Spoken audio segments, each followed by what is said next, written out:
Habib ini perlu penambahan spiritual dari Gus gitu supaya dia bisa ini gitu Gus. Biarkan hati seorang mukmin dengan cara yang lain itu lebih baik kadang daripada yang namanya mau'idhatul hasanah. Susah terus miskin terus bet. Gak ono enak-enak. Gak enak belas. Gampangane apes tok lah. Siap. Kerja apapun nggak menghasilkan bahkan Itu dipecat. bagian dari karma gitu. Nah, apakah nasib-nasib yang buruk seperti ini apakah bagian dari termasuk bagian dari karma? Atau takdir gitu ya.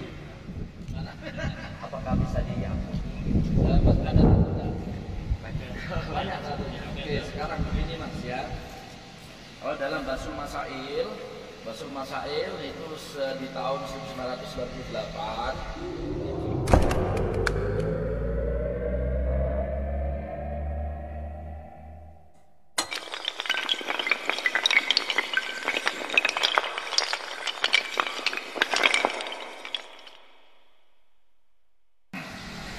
Alhamdulillahirrahmanirrahim. Dengan penatnya banyaknya aktivitas tadi malam Habib misi acara pengajian di mana Habib? Rumbin. Pak Buana. Alhamdulillah kemarin kita di Jakarta sambil menyambut Habib Zaidani Asyadiri dari Yaman, dan sekarang kita melepas penat, melepas capek di puncak kebun teh Bogor. Alhamdulillah, barokallah. Sampai santai-santai kita dimanapun tempat harus kita wujudkan itu adalah majelis yang barokah atau tempat berkumpul yang barokah. Jangan rumpik terus hibah sana hibah sini yang ada artinya. Kita sekarang kumpul di sini untuk bahas masalah.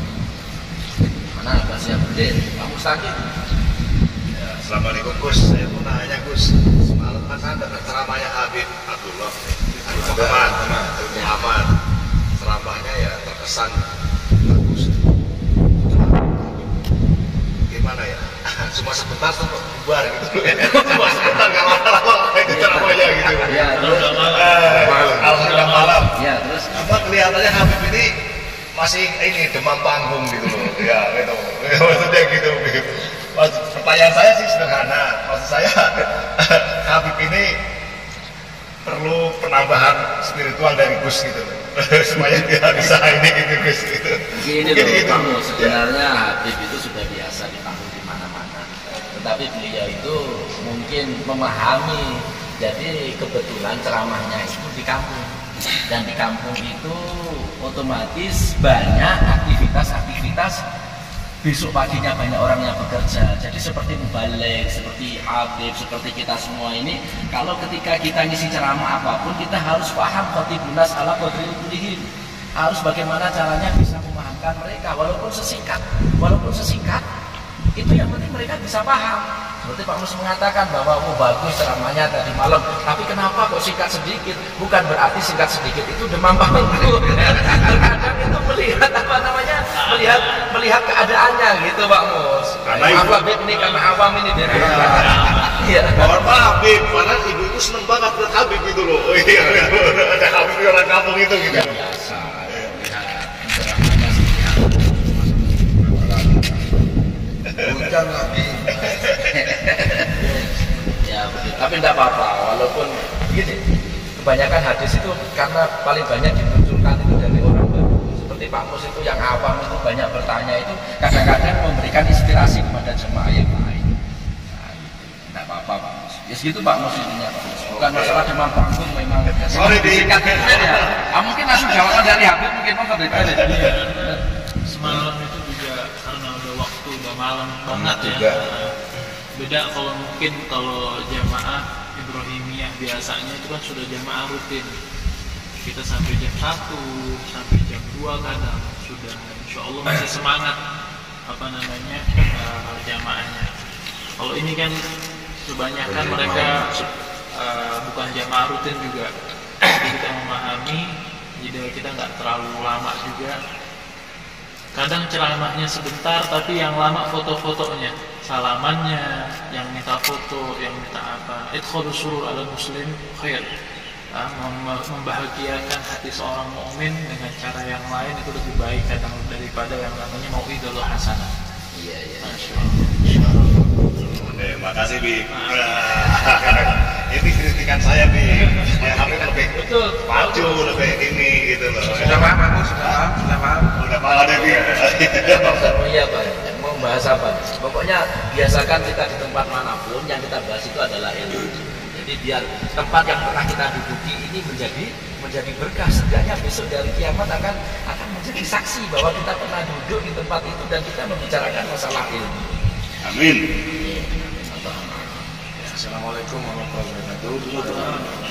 Dulu saya mau tanya di agama itu kan ada karma. Kalau di agama Islam itu karma itu ada apa enggak? Di pertanyaan dari saya. Assalamualaikum warahmatullahi wabarakatuh. Karma itu sudah dibahas sebenarnya tadi.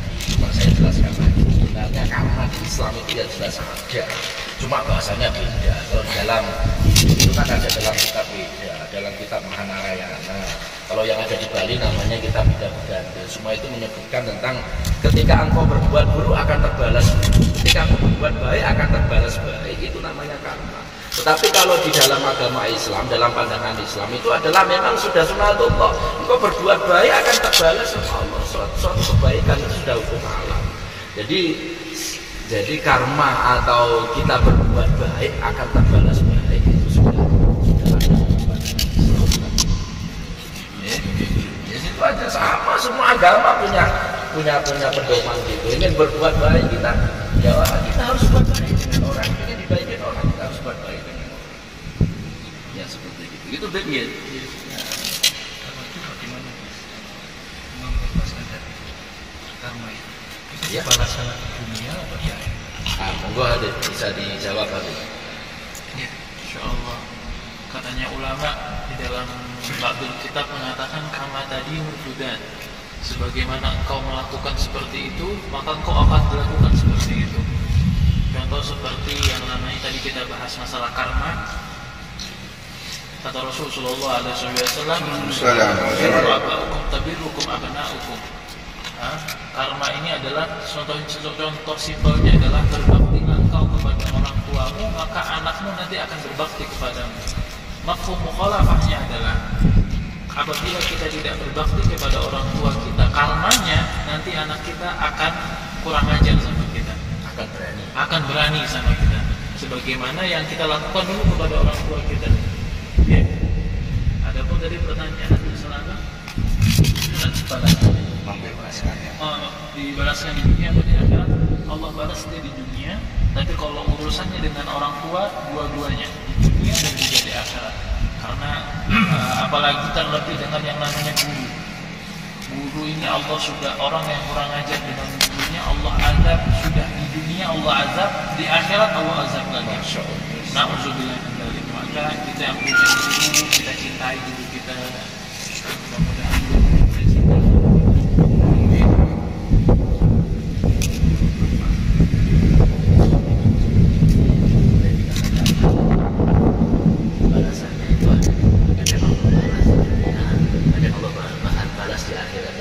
Orang yang punya dosa atau punya itu dengan guru, maka balasannya dua-duanya na'udzubillah min dzalik. Kalau dilanjut, kalau kita sadar kalau kita sudah berbuat salah, di saat kita sudah dewasa, sudah tua, bagaimana cara menangis? Dan kesalahannya sudah kita sadari, dan sudah kita lakukan. Termasuk untuk memutus rantai itu semua. Iya, supaya tidak berbuat lagi. Ya memang di situ ada gambaran kifarah, ada gambaran kafarah. Itu semua itu terus dialihkan ke ibadah. Dengan tolak bala adalah sedekah. Ya Allah saya niat sedekah, ya Allah saya niat jariah agar aib-aib yang pernah dilakukan supaya tidak turun kepada anak turunnya semua. Maka dengan sedekah dan jariah itu sudah mutus rantai. Jadi mutus karma itu tadi katanya. Syak dengan sedekah. Juga termasuk di dalam kehidupan seseorang mencari rezeki itu susah, nasibnya tidak baik dan lain sebagainya. Apakah itu juga termasuk bagian dari karma. Monggo Habib. Gimana?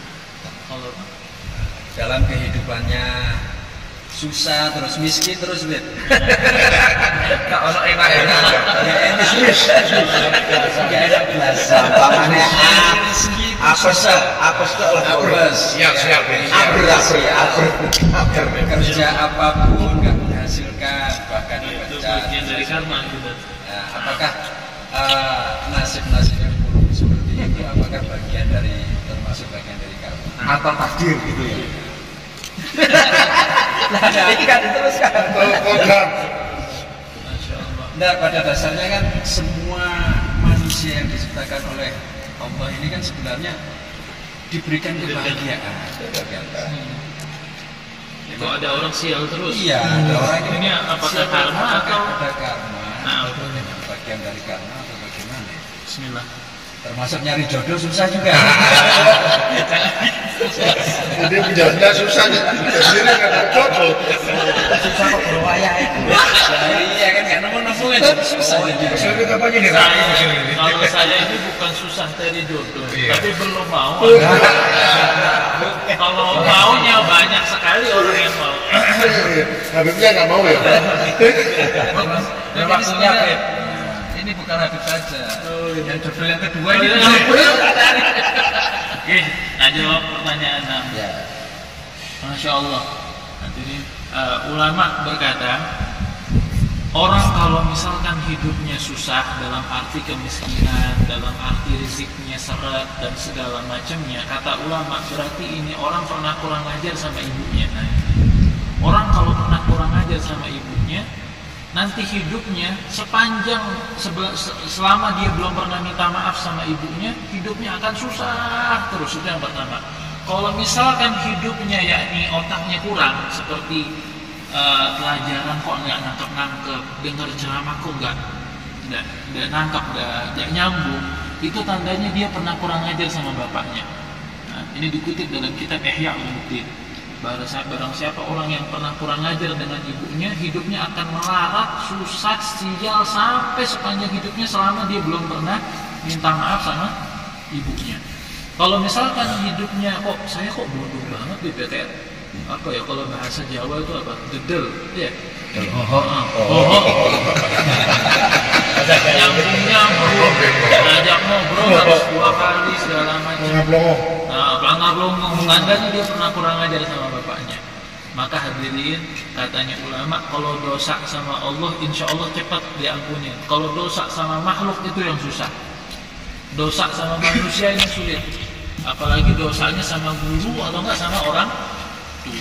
Pak, insya Allah kita digolongkan sebagai orang-orang yang birrul walidain, orang yang bakti kepada orang tua kita dan orang tua kita ridho kepada kita semua. Insya Allah. Amin. Jadi salah satu sebab untuk menjadikan orang itu sukses dunia akhirat berarti Birrul walidain sangat sangat. Jadi ini tambahannya.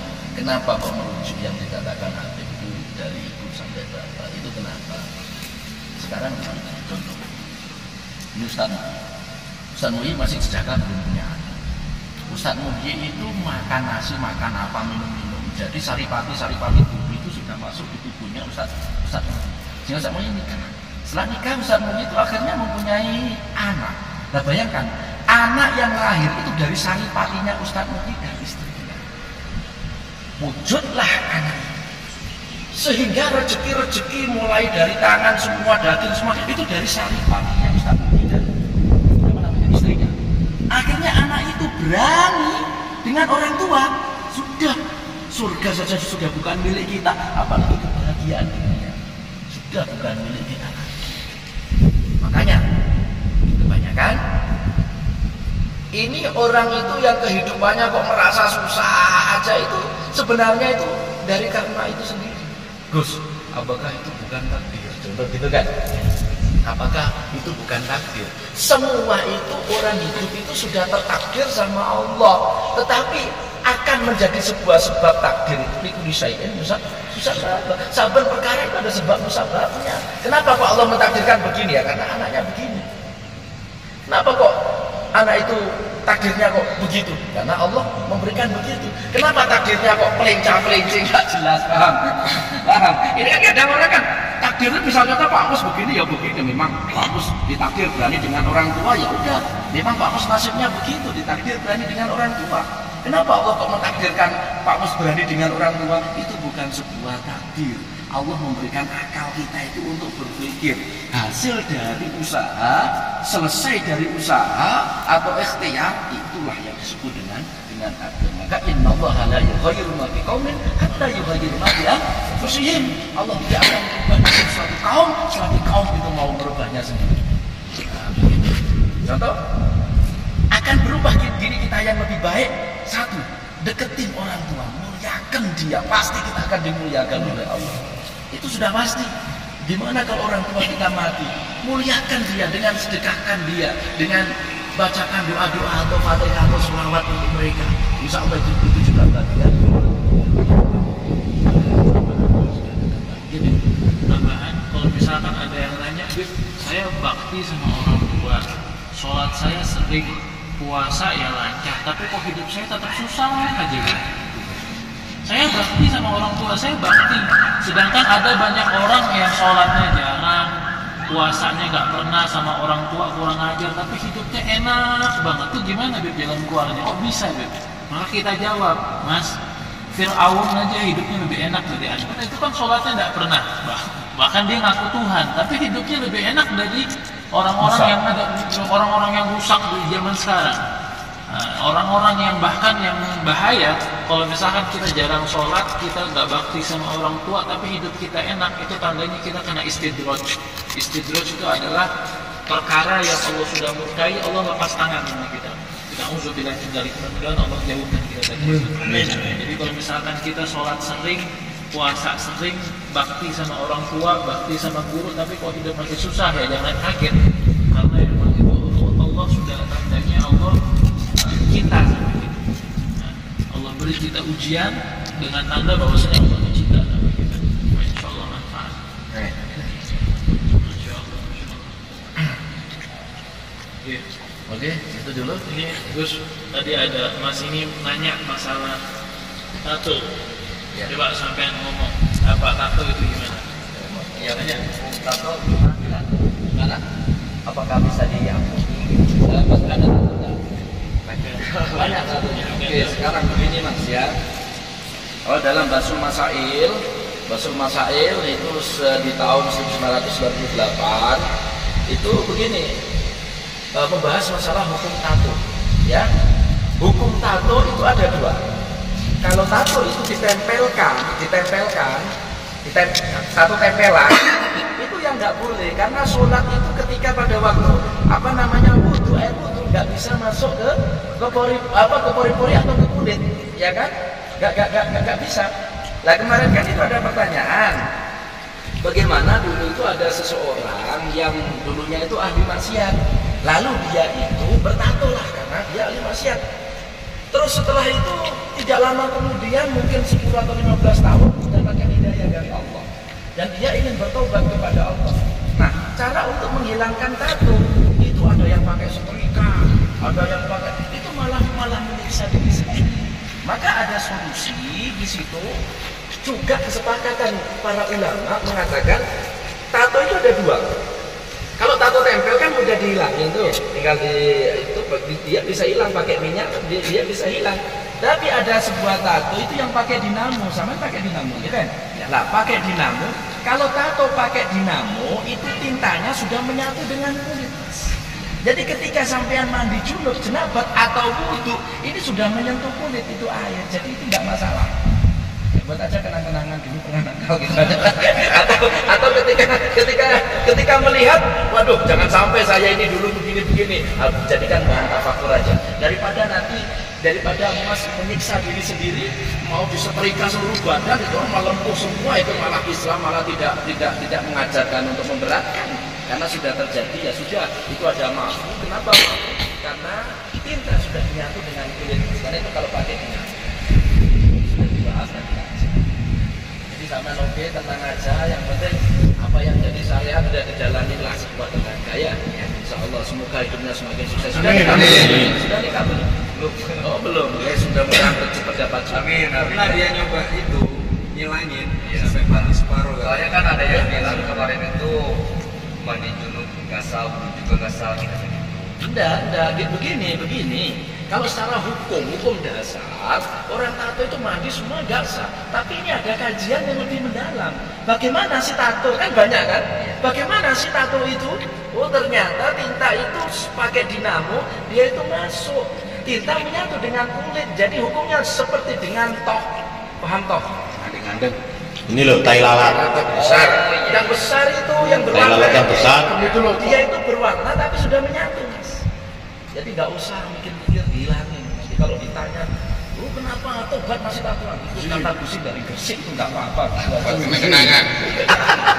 Cuma Ya gitu ya. Cuma yang nambahannya kalau orang pengen tobat, ya jangan nambah tato lagi. Nah itu harus jangan sampai lu kata Gus nggak apa-apa. Tiba-tiba ditambah tatunya itu yang masalah itu. Maksudnya jangan dikit kalau tobat. Wudhu sah tetap, mati Tambah junub lagi. sah. Tambahin lah, itu yang nggak boleh itu. Jangan. Lebar lah. Kalau nambahin lagi nggak apa-apa begitu. Boleh. Yang terjadi biar terjadi mas. Ya sambil santai, sambil ngobrol, sambil kuliah. Ayo dimakan mas. Ini makan. Oke, sekarang kita akhiri sambil santai-santai ya. Nanti kita solawatan dulu. Monggo dulu semua. Ayo kita sapa dulu semua. Halo, assalamualaikum. Waalaikumsalam. Ya, Bro, tetap bro. sahabat. Guys, bro, di mana sudah ada? Assalamualaikum. Nanti dilanjut di Habib.